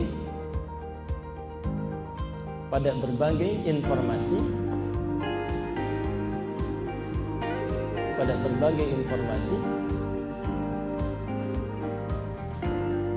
yang diterima oleh nafas yang diterima oleh nafas dari berbagai organ tubuh terkait.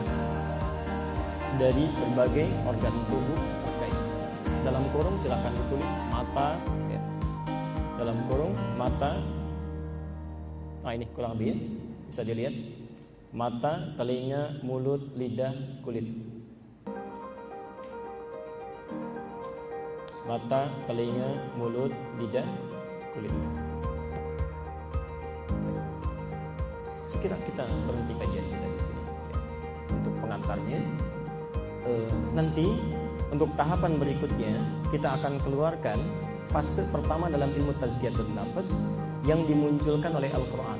Ya, dimunculkan oleh Al-Quran. Saya mau akhiri, sebelumnya saya buatkan bagan sebentar ya. Ibu nanti boleh copy Bapak, karena ini masih jauh materinya ya.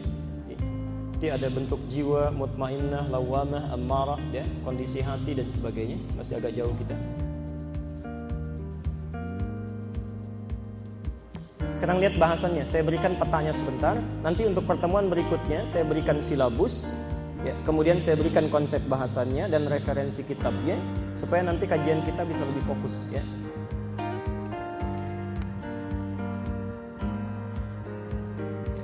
Perhatikan sini pelan-pelan. Ilmu tazkiyatun nafas itu bahasanya hanya dua. Tazkiyatun nafas bahasanya hanya dua.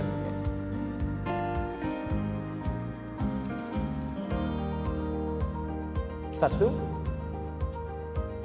bagaimana mencegah penyakit supaya tidak masuk ke hati. Mencegah penyakit hati. Ini yang jarang dibahas.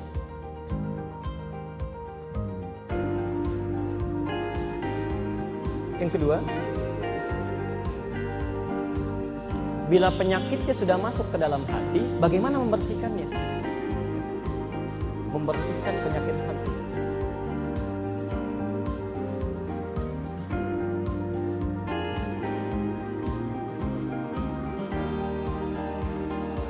Begini, maaf, di nafas kita misalnya, di nafas kita dimasukkan penyakit iri hati. Ya.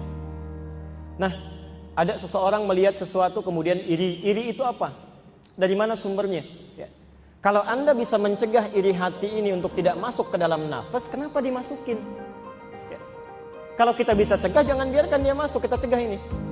Nah, ini konsep yang pertama dari ilmu tazkiyatun nafas. Cuma kadang-kadang itu tidak mudah melakukannya seperti mengucapkannya. Ya. Misal ini sudah masuk ke dalam nafas, ke dalam jiwa, bagaimana membersihkannya? Itu bagian yang kedua. Itu bagian yang kedua. Ya. Di nanti pertemuan selanjutnya kita akan bahas bagaimana memfungsikan organ-organ dalam tubuh kita sehingga tidak mengundang penyakit untuk masuk. Ya. Jadi sebelum masuk kita cegah dulu. Jadi kita akan keluarkan ayat-ayatnya di Quran. Ya. Tadi mata sudah misalnya sebagai contoh, nanti ada telinga. Ya. Hati-hati, karena nanti akan disebut di Quran orang yang telinganya kena sumbatan, padahal bisa dengar. Bisa dengar. Nanti besok ada konser musik di GBK, jutaan pun dikeluarkan, dengar. Ya. Tapi kalau pengumuman, jangankan pengumuman, azan yang masjidnya saking sayangnya Allah pada orang itu masjidnya dibangunkan di samping rumahnya, tapi azannya nggak kedengaran. Yang jauh kedengar, tapi azan nggak dengar. Ya. Itu kata Quran, wa fi adzanihim waqra, di telinganya ada sumbatan. Bagaimana penyakit itu bisa masuk? Nah, jadi sebelum itu masuk kita cegah dulu tuh. Karena kalau sudah masuk ini tidak mudah membersihkannya. Tidak mudah, pelan-pelan. Jelas ya? Nah, di hari ini kita belum belajar sama sekali, kita baru belajar pengantarnya saja.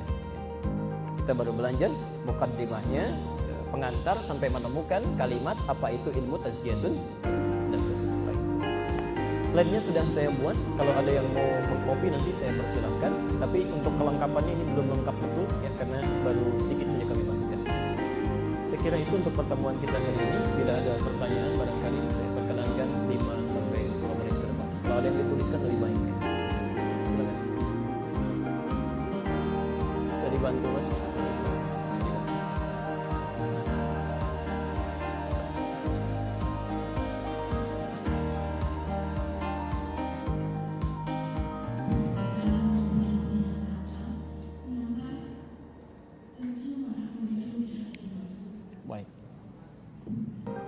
Baik, kenapa dalam ini hidung tidak termasuk? Saya tadi sebutkan ini baru sebagian, Bu. Ini baru sebagian. Ini sebagian banyak yang intinya yang saya cantumkan di sini, organ yang seringkali banyak digunakan dalam fungsi kehidupan, dan ini yang sering melahirkan maksiat. Ya. Karena hidung itu jarang sekali, mohon maaf, hidung itu umumnya tidak memberikan respon hati. Hidung itu lebih kepada kebutuhan-kebutuhan yang sifatnya mengarah kepada kebutuhan biologis. Ya. Ibu cium makanan, tumbuh lapar, itu kan? Cium parfum misalnya muncul sesuatu, respon dan sebagainya. Tapi masuk nanti dalam kajiannya. Ya. Cuma ini saya tampilkan sebagian saja yang lain, yang besar-besarnya. Ya.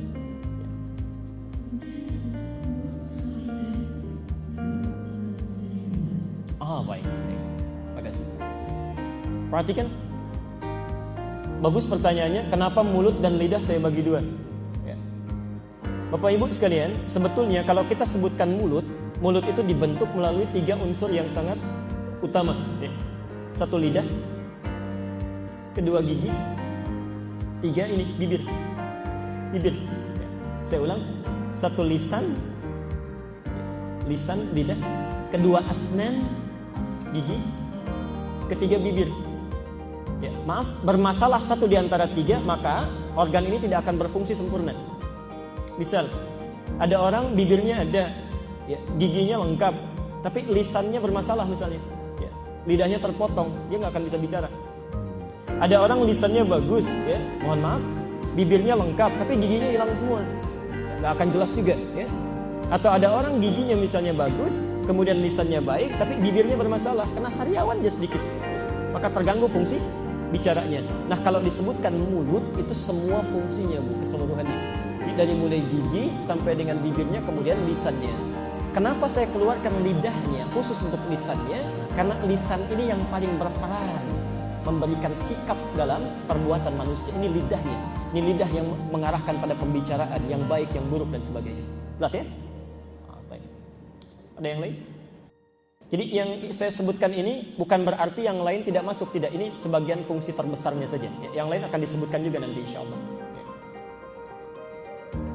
Tidak ada lagi? Baik, silakan.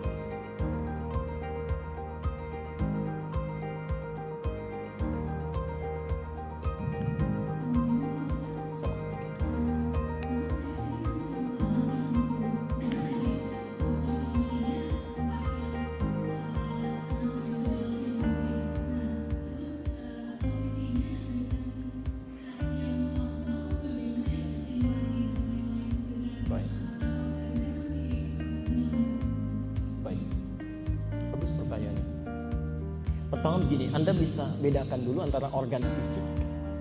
Organ fisik, ya. Seperti saya beri contoh misalnya,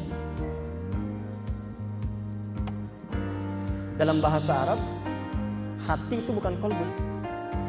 Dalam bahasa Arab hati itu kabad namanya, kabad, kibdan.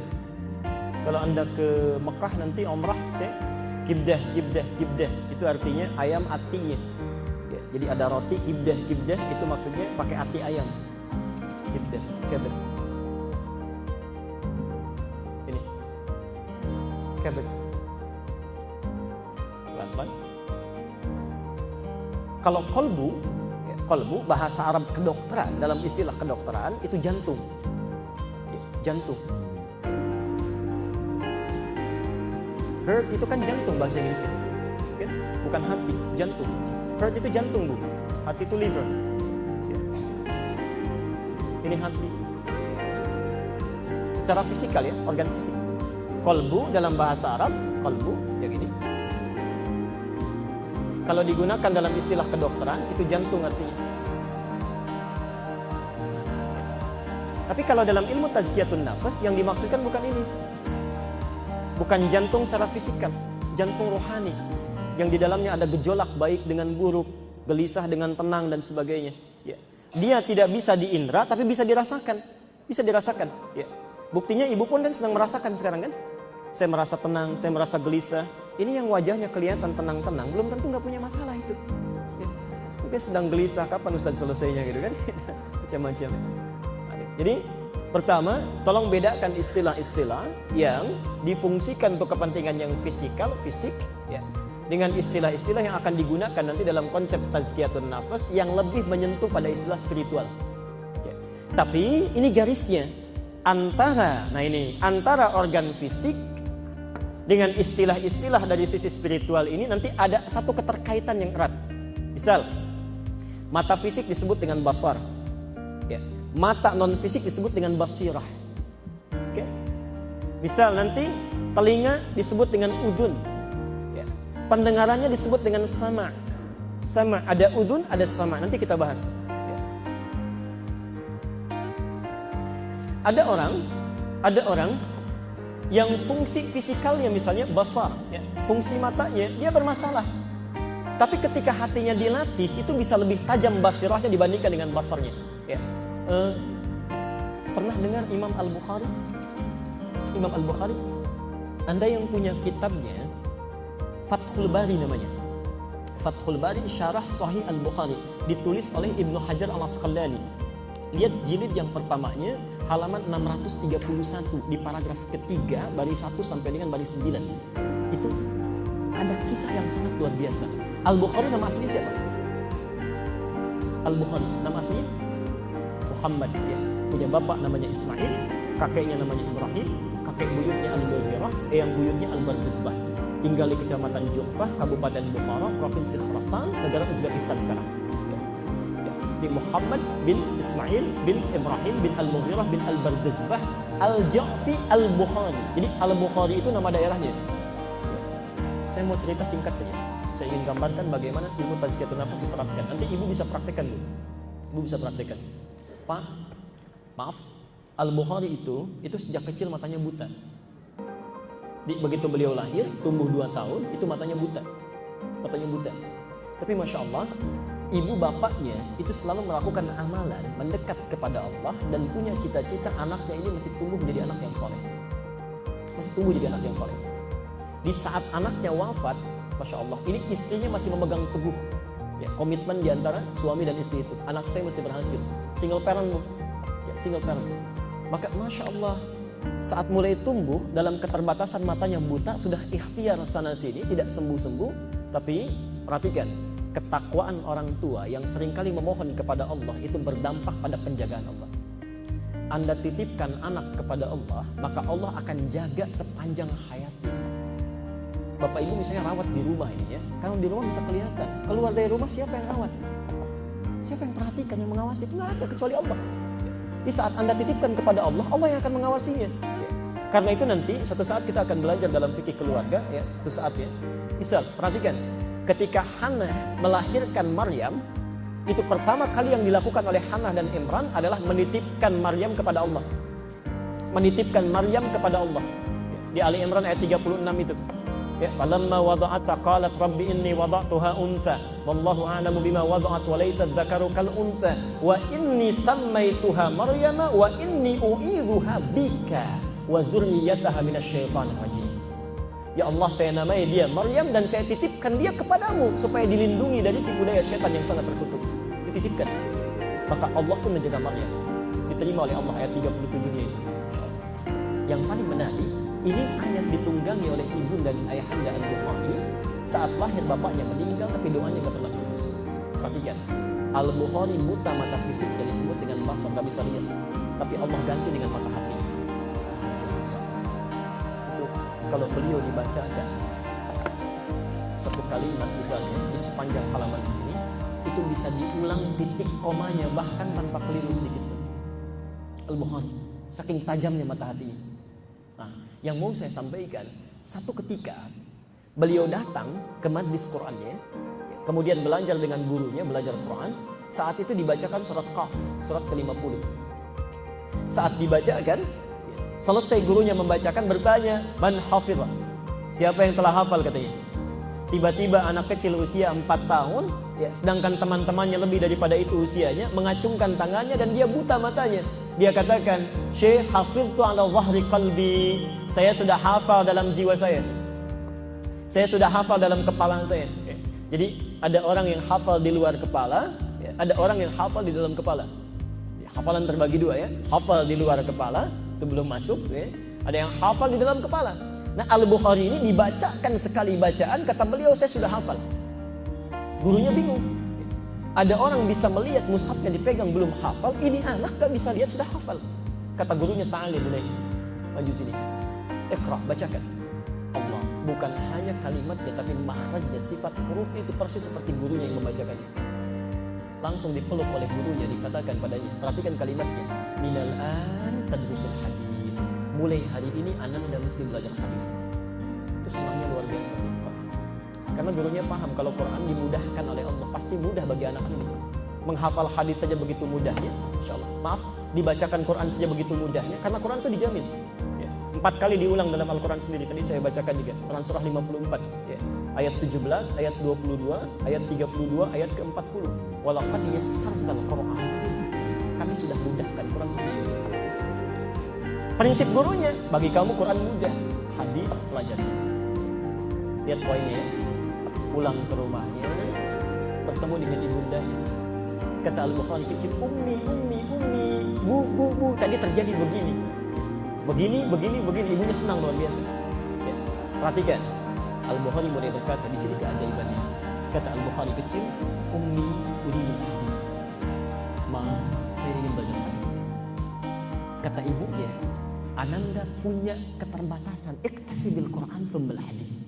Cukupkan dulu dengan Al-Quran, setelah itu Anda belajar hadis. Lihat kata Al-Bukhari kecil, saking inginnya belajar. La uridul hadis, tidak mah, tetap saya ingin belajar hadis. Maka anak ini dalam keadaan demikian mencari meraba-raba pintu ke kamarnya. Ibunya melihat sendiri luar biasa masuk ke kamarnya. Maka beliau masuk ke dalam mihrabnya, di situ berdoa, memohon kepada Allah. Perhatikan kalimatnya. Saya ingin tampakkan Yal Basir Yalladzi ala kulli syai'in qadir id basiratan. Yal Basir, ya Allah yang maha menatap dengan tajam sampai kedalaman hati manusia. Ya, perhatikan, Yalladzi ala kulli syai'in qadir, yang tidak pernah ada batas dari kuasa-Mu. Id basiratan, mohon kembalikan penglihatan anak saya. Yang luar biasa saat ibundanya berdoa dalam tangisannya, capek mengantuk lantas tidur, itu Al-Bukhari sedang asik mengulang surah Qafnya. Di ibunya menyebut Yal Basir, Al-Bukhari sampai di ayat ke-22 surat Qaf. Ya. Qad kunta fi ghaflatin min hadza. Dulu pandanganmu gak bisa lihat, tertutup. Fakashafna anka ghita'aka. Mulai hari ini akan dibuka kembali pandanganmu. Wa basarukal yauma hadid.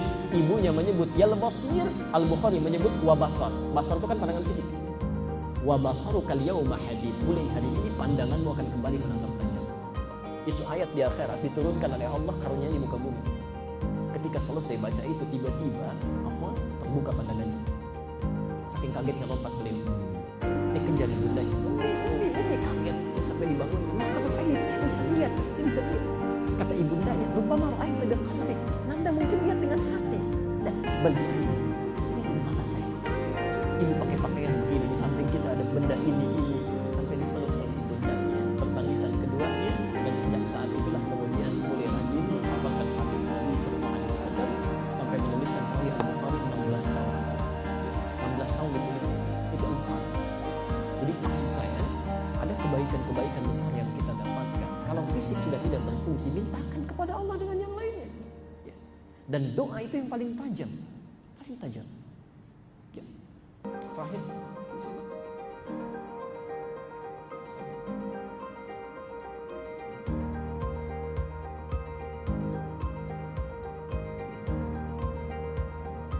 Ya.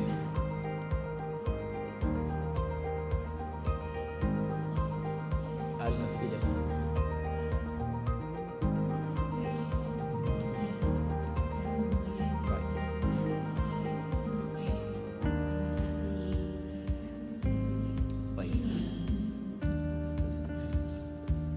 Bahkan nanti ada fuad, ada dhamir, ada latifah. Nah, itu berbeda.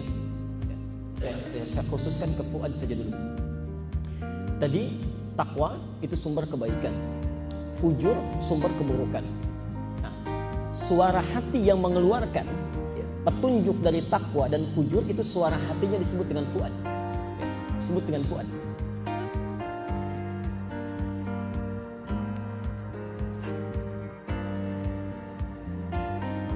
sautul qalbi alladhi yatahakkum 'ala syai'.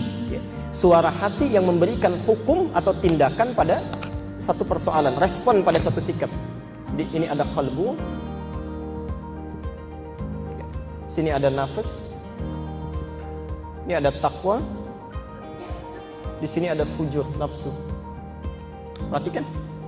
Misal seseorang melihat kebaikan, orang pergi ke masjid. Direspon oleh mata kan, tembuskan ke akal, ditembuskan ke sini, masuknya ke takwa. Saat masuk ke takwa kan dibalikan ke sini, ke akal supaya direspon kan, supaya direspon. Nah, suara hati yang memerintahkan, suara qalbu yang memerintahkan respon itu suaranya disebut dengan fuad. Ya. Jadi dia bisa memerintahkan kebaikan, bisa juga memerintahkan keburukan kalau fujur yang ditujuknya. Ya. Jadi kalau yang dilihat yang jelek-jelek masuknya ke fujur. Fujur memerintahkan, mata melotot, tangan pukul. Nah itu yang mengeluarkan bahasa hatinya ini fuad. Namanya fuad. Ya, jamaknya afidah. Karena itu di hari kiamat seorang yang punya masalah nanti akan ditanya 3 hal sumber informasinya. Pertama pendengarannya. Karena yang pertama diciptakan oleh Allah saat seseorang mulai ditiupkan rohnya itu pendengaran, bukan penglihatan. Jadi hati-hati Bu ya, Pak. Kalau sudah ditiupkan rohnya, itu bayi yang ada di dalam kandungan, janin yang ada dalam kandungan itu sudah mendengar. Sudah mendengar. Ya. Wa ja'ala lakumus sam'a. Sam'a. Hati-hati. Dia sudah dengar. Ya. Karena itu nanti di Quran ketika kandungan sudah berproses bahkan semakin berat ke fase persalinan, itu dianjurkan kedua orang tua, calon bapak, calon ibu untuk memperbanyak doa. Bahkan doanya diatur di Quran. Ada di Quran surah 7 ayat 189. Ya. Al-A'raf 189. Pelan-pelan. Di pendengaran sumber ilmu. Ya. Antum diperdengarkan azan Allahu Akbar, Allahu Akbar. Itu nanti direspon atau tidak tuh? Ya. Kakinya respon nggak untuk cepat ke masjid? Tangannya siap-siap, ya kan? Kemudian matanya melihat jadwal dan sebagainya. Ya. Lalu setelah itu matanya diperlihatkan. Sumber ilmu yang kedua mata, pandangan. Ya. Ini ada mushaf masih bisa lihat. Ya. Masa sih ada anak usia 6 tahun matanya buta hafal Quran? Gak bisa lihat hafal Quran. Antum dikasih pandangan yang jelas sampai hari ini. Masya Allah. Usia panjang sampai 60 tahun. Masa sekian ayat Quran belum bisa dibaca sama sekali? Allah akan tanya itu, dikemanakan matanya. Yang terakhir, ini yang paling penting. Fuad pun akan ditanya sumber hati. Ya. Jadi ketika ada misalnya adzan didengar, tiba-tiba ada orang yang olahraga misalnya, meninggalkan sholat, padahal dia muslim, dia tahu. Ya. Maka nanti oleh Allah fuadnya ditanya, hei, apa kamu tidak membisikkan pada pemilikmu untuk cepat merespon pergi ke masjid? Fuadnya ditanya. Karena itu turun ayat di Quran, 3 sumber ilmu ini, baik mata, pendengaran, penglihatan, pendengaran, ataupun fuad yang membisikkan itu akan ditanya oleh Allah. Ya. Turun ayat Quran surah ke-17 ayat 36. Innas sam'a, sungguh pendengaran itu, wal basara, penglihatan itu, wal fuada, dan suara hati itu, kullu ulaika kana anhu mas'ula. Semua itu akan ditanya, kenapa manusia bisa menyimpang dari Allah? Ya. Mata akan ditanya, hei, apa kamu tidak lihat saat orang ke masjid? Kamu lihat gak? Kata matanya lihat, tapi orang ini tidak mau respon. Hei telinga, apa kamu gak dengar ketika azan dikumandangkan? Kata telinga, saya dengar, tapi orang ini gak mau respon. Fuadnya akan ditanya, apa kamu tidak bisikan supaya dia berbelok sedikit ke masjid? Kata fuadnya, saya katakan, tapi orang ini tidak mau respon. Maka orang itu ketika ingkar pada ayat Allah, maka akan ditarik ubun-ubunnya. Quran surah ke-4 ayat ke-56 An-Nisa. Ditarik orang ini ubun-ubunnya. Itu siksa paling ringan di neraka. Paling ringan. Innal ladzina kafaru bi ayatina sawfa nuslihim nara. Sungguh orang yang ingkar, mengingkari ayat-ayat kami, itu akan ditarik ubun-ubunnya ke neraka. Ini nariknya. Terus dimasukkannya, ini ilustrasi saja ya, wallahu alam, kita tidak ingin masuk ke situ ya. Perhatikan. Setelah ditarik ubun-ubunnya itu dicelupkan ke neraka. Cara nyelupnya gini, pernah bikin teh celup? Kalau teh celup kan dimasukkan, naikkan kan? Masukkan, naikkan. Itu begitu. Kullama nadijat jululuhum. Saat ditarik, dicelupkan ubun-ubunnya, dimasukkan begini. Itu hancur seluruh dirinya. Kulitnya hancur, segalanya hancur. Tapi tidak dibiarkan hancur seketika. Diangkat lagi begini, badalnahum juludan ghairaha. Ya, begitu diangkat sembuh lagi. Dicelupkan, hancur. Angkat, sembuh lagi. Celupkan, hancur. Angkat, sembuh lagi. Allah. 1 harinya berapa lama di dunia? 1 hari akhirat berapa lama di dunia? Tahu dari mana? As-Sajdah ya, ayat yang kelima itu. Yudabbirul amra minas samai ilal ardi thumma ya'ruju ilaihi fi yawmin kana miqdaruhu alf sanatin mimma ta'uddun. Kata Allah, perbandingan akhirat dengan dunia itu satu harinya 1000 tahun dunia. Maaf, kalau ada yang dicelupkan di akhirat di neraka sehari saja itu sama dengan 1000 tahun. Satu detiknya 48 hari. Jadi kalau ada yang dicelupkan satu detik saja di situ, itu sama dengan sakitnya 48 hari selama di dunia. Itu yang paling ringan, yang paling ringan. Allahu a'lam. Jelas sih. Kita cukupkan dulu ya. Kita cukupkan dulu untuk materi hari ini. Jadi kita baru pembuka, ya, kita belum mulai inti materinya. Kita baru belajar apa itu ilmu tazkiyatun nafas. Insyaallah dalam pertemuan berikutnya kita akan coba bahas apa yang telah kita uraikan tadi sampai kita menemukan kira-kira nafsu kita ada di mana. Ya, apakah mutmainnah? Apakah lawamah? Apakah ammarah? Qalbu kita ada di mana? Apakah qalbun salim? Apakah qalbun marid atau bahkan mungkin qalbun mayyit, ya? Wal iyadu billah.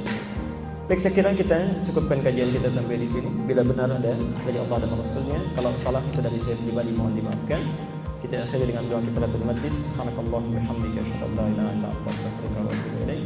Wa akhiru da'wana alhamdulillahi rabbil alamin. Wa afu minkum. Assalamualaikum warahmatullahi wabarakatuh.